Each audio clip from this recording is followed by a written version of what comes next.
So those of you who are sitting there thinking, oh, I might get involved next year. I think the Queen's duty and her service, her commitment to others. A royal storm is brewing. Allegations claim Queen Camilla crossed a line with King Charles, sparking Prince William to take drastic action. Could this be the end of her influence at the palace? The truth might shock you.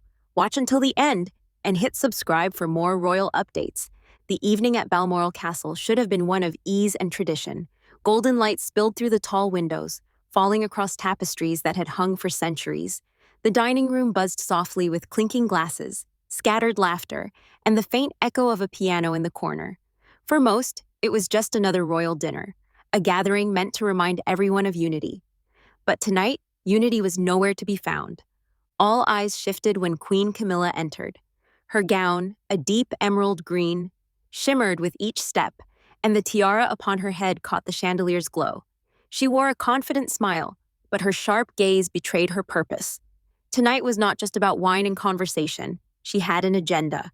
She glided toward King Charles, who stood near the window with a glass of red wine, staring out into the gardens. With a tone that sounded affectionate to outsiders, but heavy with intent, she made her move. "Charles, darling," she whispered, loud enough for nearby ears to catch.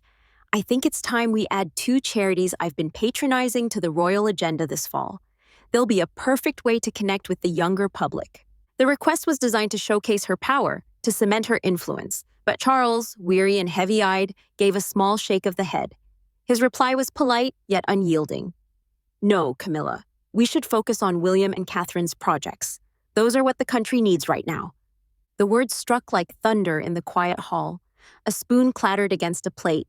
Conversations stopped mid-sentence. Camilla's practiced smile faltered, her cheeks flushing as dozens of eyes pretended not to watch. Later that night, when the guests had gone and only silence remained, Camilla's patience snapped. In the corridor, her voice rose, sharp and unforgiving. "You're no longer a king, Charles. You're nothing but William's puppet." She believed the words would dissolve into the shadows, but Balmoral's walls had ears, and someone was listening. The corridor at Balmoral was dimly lit, the golden glow of lamps casting long shadows across stone walls that had seen centuries of secrets. Camilla's words, meant only for Charles, did not vanish into the air as she intended. They traveled, carried softly along the hall, and landed on ears that could not ignore them. Thomas Harrow, one of the oldest and most trusted advisors to the royal household, stood quietly nearby. A man whose service stretched back to the time of Princess Diana, Thomas had weathered storms, scandals, and triumphs of the monarchy. But what he heard that night made his chest tighten. Puppet, no longer a king. The words echoed in his mind. To speak so of the king, especially in his presence, was more than anger. It was betrayal. Thomas felt his heart race. For decades, he had devoted his life to protecting the crown. Now he was faced with a choice: remain silent or step forward and risk igniting a storm. That night, Thomas said nothing. He returned to his quarters, but he could not sleep. Every time he closed his eyes, Camilla's sharp voice rang in his ears. He thought of Queen Elizabeth's steady reign, of the sacrifices made to preserve the monarchy's dignity, and of Charles himself, tired, fragile, yet still carrying the weight of the crown. By dawn, Thomas knew what he had to do. The next morning, the sun broke over London's cobblestone streets as Thomas entered Kensington Palace. In a quiet office, Prince William sat at his desk, sipping tea, his mind focused on reports of upcoming events. The door creaked open, and Thomas stepped inside, his face pale, his hands trembling. Bowing slightly, he delivered the words that would change everything. "Your Highness, I overheard Queen Camilla last night. She told His Majesty that he is no longer a true king, that he is only your puppet." The room fell silent. William's hand tightened around his cup, his knuckles white. His gaze, calm but cold, lifted to meet Thomas's. He did not shout, he did not rage. Instead, he whispered, "Thank you. Leave it to me." And in that moment, a quiet storm began to form. That very afternoon, an urgent summons was delivered to Queen Camilla. She was to meet Prince William at Windsor Castle at precisely 3 o'clock. No explanation, no details, just a meeting. Though she carried herself with her usual poise, something in her chest tightened. She knew this wasn't a casual invitation. The chosen room was far from the public's eyes, a private chamber lined with oak panels and heavy velvet curtains. Sunlight streamed in through tall windows, throwing shifting patterns across the polished floor. The air inside felt heavy, almost expectant, as if the walls themselves knew a reckoning was coming. William was already waiting. Dressed in a dark suit, he stood tall, his expression unreadable. When Camilla entered, she tried to mask her unease with a soft smile. "William, what's so urgent that you needed to see me here, like this?" But there was no warmth in his reply. Rising from his chair, his eyes locked on hers, his voice was calm, steady, and cutting. "What did you say to my father last night? Did you call him a puppet? Did you tell him he's no longer a king?" The words hit Camilla like cold steel. For a moment, her fingers twitched around the small purse she carried. Then with a strained smile, she answered, "You're mistaken. That's nonsense. Private words between husband and wife. It's not your place to interfere." William's gaze didn't waver. He stepped forward, his presence overwhelming the room. "Don't lie, Camilla. There was a witness. I know exactly what you said. You insulted my father, your husband. I will not let that stand." The air thickened with silence. Camilla's heart pounded, but she refused to crumble. She forced her voice to steady. "You're making a mistake, William. I'm the queen consort. I will not be pushed aside so easily. One day you'll regret this." With that, she turned sharply, her heels clicking against the marble floor as she left the chamber. William didn't follow. He stood still, eyes cold, already envisioning his next move. This wasn't over. In fact, it had only just begun. The morning after Windsor was unusually quiet for Camilla. She expected the tension from the confrontation to fade with time. Instead, the first blow arrived with chilling precision. At 8:15 a.m., an email landed in her inbox from the royal office. The message was curt, stripped of warmth. Her sister, Annabelle Elliott, had been removed from her position overseeing palace art projects. The note cited organizational restructuring, and nothing more. No meeting, no explanation, no chance to argue. Camilla sat frozen, rereading the lines again and again. Annabelle had been by her side for years, trusted and loyal. This was no random decision, it was deliberate. By noon, the second strike came. Two of her most trusted aides, the ones who had been with her through every storm, were suddenly reassigned. One to Scotland, the other to Wales. The orders were immediate. Their belongings were to be packed and their offices cleared before the end of the day. Camilla barely had time to react before they were gone. But the most devastating blow fell the very next morning. At 9:12 a.m., another email appeared. This one stripped Camilla of her role at two major charity events scheduled for September, events she had nurtured, events she considered her personal legacy. The message concluded with a single line: "The Duchess of Cambridge will take over representation for these engagements." Her hands shook as she clutched the phone. Catherine, smiling, graceful Catherine, was taking everything. The charities Camilla had championed, the spotlight she had fought for, the very place she had carved for herself in the royal machine, it was all slipping away. Her anger boiled. She knew this wasn't coincidence. This wasn't fate. It was a strategy, one carefully designed and ruthlessly executed.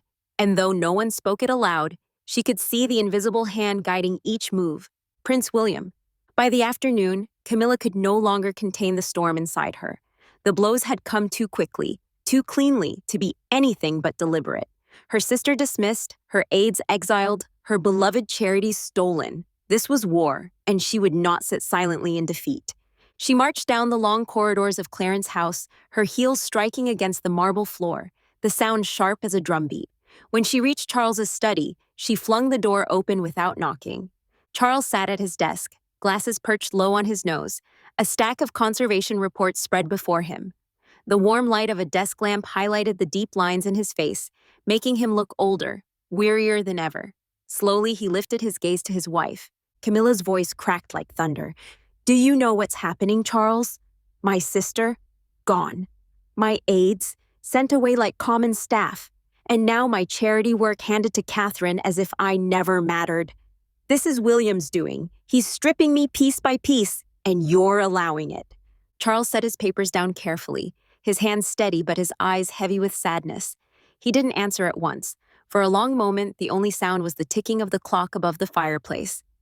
Finally, he spoke, his voice low, almost pained.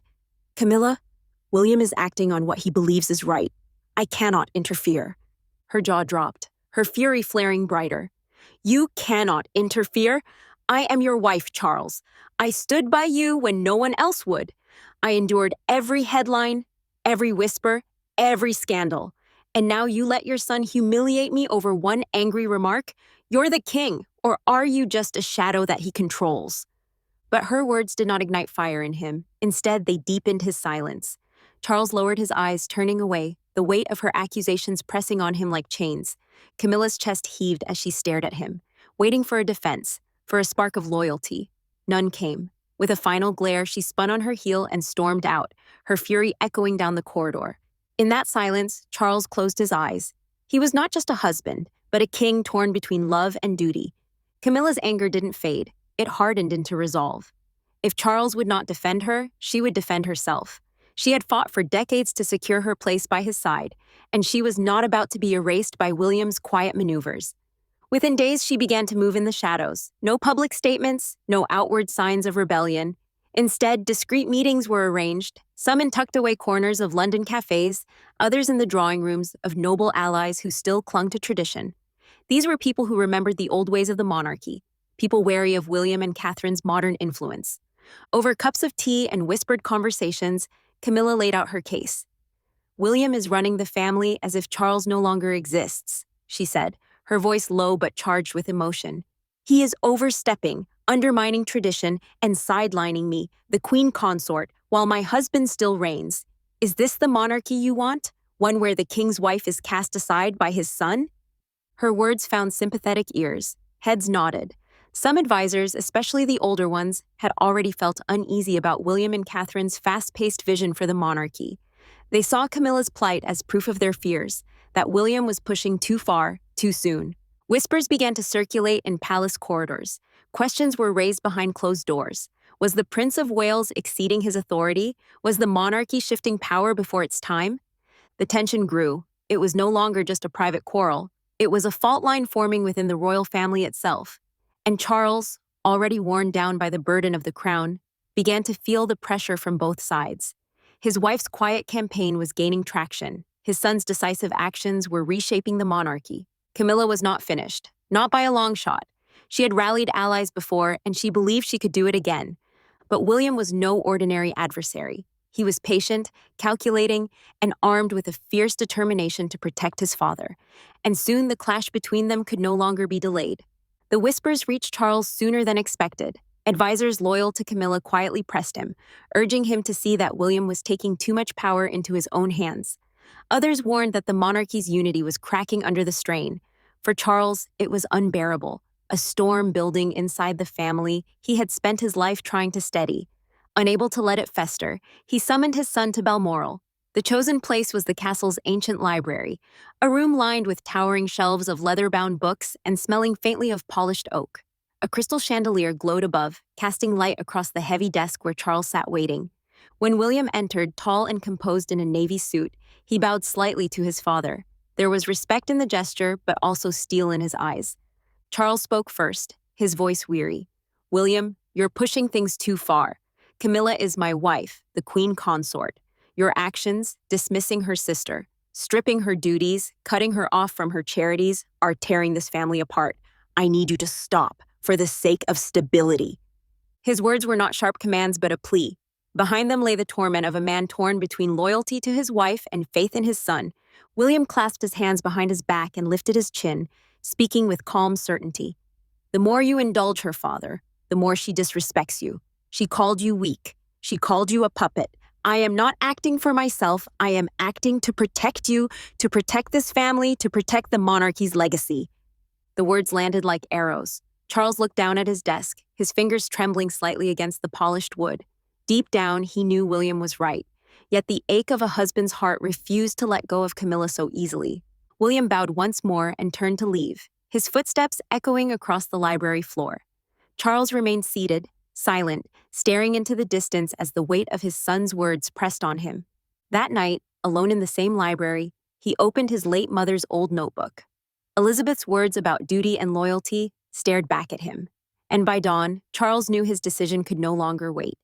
The night after William's visit weighed heavily on Charles. He sat alone in the library, the air thick with the scent of old parchment and polished oak.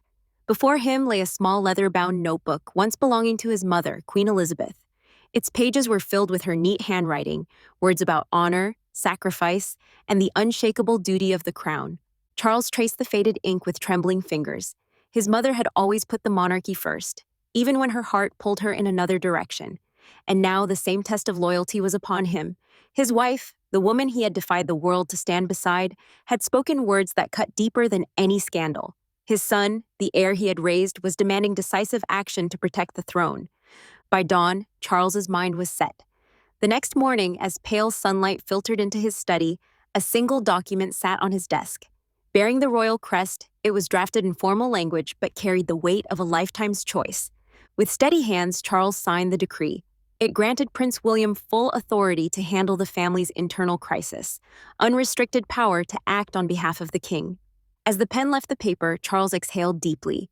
The sound was neither relief nor triumph, but something closer to grief. He knew this decision was more than administrative. It was symbolic. He was choosing his son's vision of duty over his wife's plea for loyalty.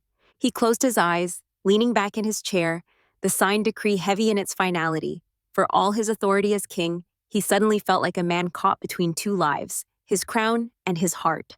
Outside, Balmoral's gardens basked in soft morning light, but inside the palace walls, a new reality had taken root. From this moment onward, nothing within the royal family would ever be the same. It happened quickly, almost like a royal summons to court. With his father's decree in hand, William wasted no time. A private but extraordinary meeting was arranged inside Buckingham Palace, something that had not been called in years. The choice of location was deliberate, deep within the palace's private quarters, away from cameras and public eyes. The room itself was heavy with history. Oak-paneled walls towered above, woven rugs muffled footsteps, and portraits of monarchs past stared down as silent witnesses. This wasn't just a discussion. It felt like Judgment Day. Around the long table sat the chosen few. King Charles, pale but composed. William standing tall at the head of the room, his eyes sharp and steady. Beside him, Catherine sat poised, calm yet resolute. Princess Anne leaned back in her chair, her gaze blunt and unflinching. And at the far end, Camilla, alone, tense, her hands clasped tightly in her lap. The silence broke when William began. His voice was firm, deliberate. We are here today to address a matter that threatens the unity of this family and the loyalty that binds the crown. Words were spoken that disrespected His Majesty and undermined the stability of this monarchy. Thomas Harrow, the elderly advisor, rose shakily to his feet. He bowed to Charles, then turned to the room, his voice trembling with the weight of memory.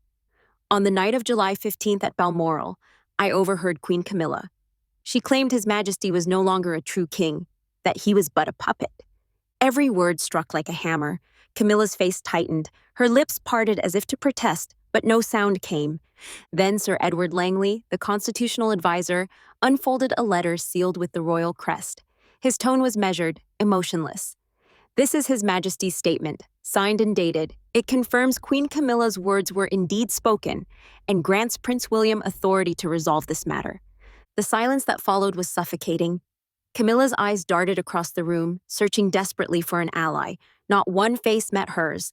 Finally, William delivered the verdict. Camilla, you are no longer fit to represent this family. The words fell like iron, sealing her fate. There was no public spectacle, no dramatic announcement. The removal of Queen Camilla from the heart of the monarchy was done in silence, as if the palace itself wanted the world to forget her without question. On July 30th, a royal decree was issued. Its language was brief, stripped of sentiment. Camilla was to step back from all ceremonial roles, barred from public appearances, and relieved of her duties as patron to the charities she once championed. The official statement to the press framed it gently. Her Majesty, the Queen Consort, will temporarily focus on her health and personal projects. But behind palace walls, everyone knew the truth. The following morning, just after dawn, a sleek black car rolled out of Clarence's house. Inside, Camilla sat quietly, her pearl necklace clutched tightly in her hand.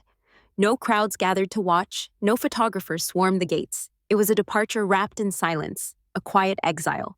The car carried her north, past rolling fields and lonely hills, until it reached Ray Mill House, her private estate in Northumberland.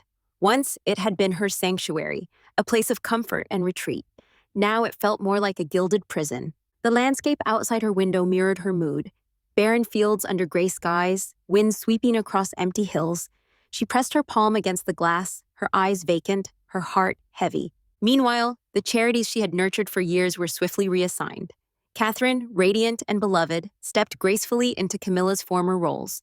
Public statements praised her work, Newspapers splashed her smile across their pages, and Camilla's name quietly disappeared from announcements.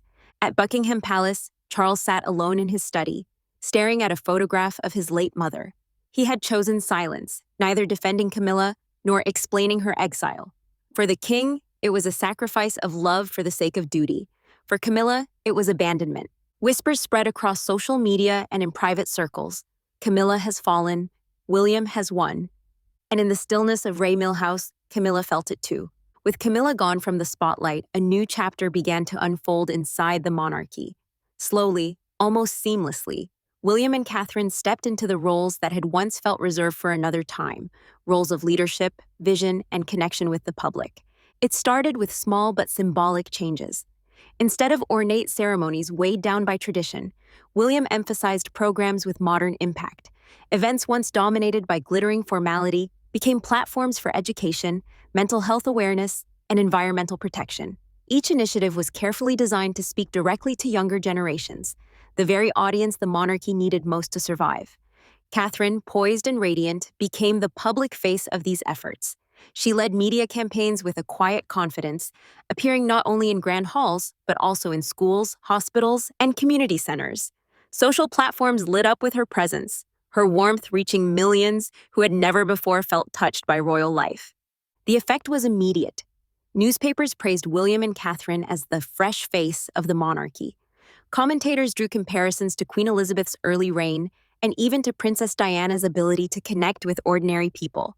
The country, still navigating uncertain times, seemed to embrace the couple as symbols of stability and progress. Meanwhile, Charles allowed the shift to happen with little resistance. He attended fewer engagements, often retreating to his study, where he immersed himself in the environmental reports that had always been his passion. The public narrative began to shift. William and Catherine weren't simply heirs waiting in line. They were already leading, shaping, redefining. Within palace walls, the absence of Camilla was hardly mentioned.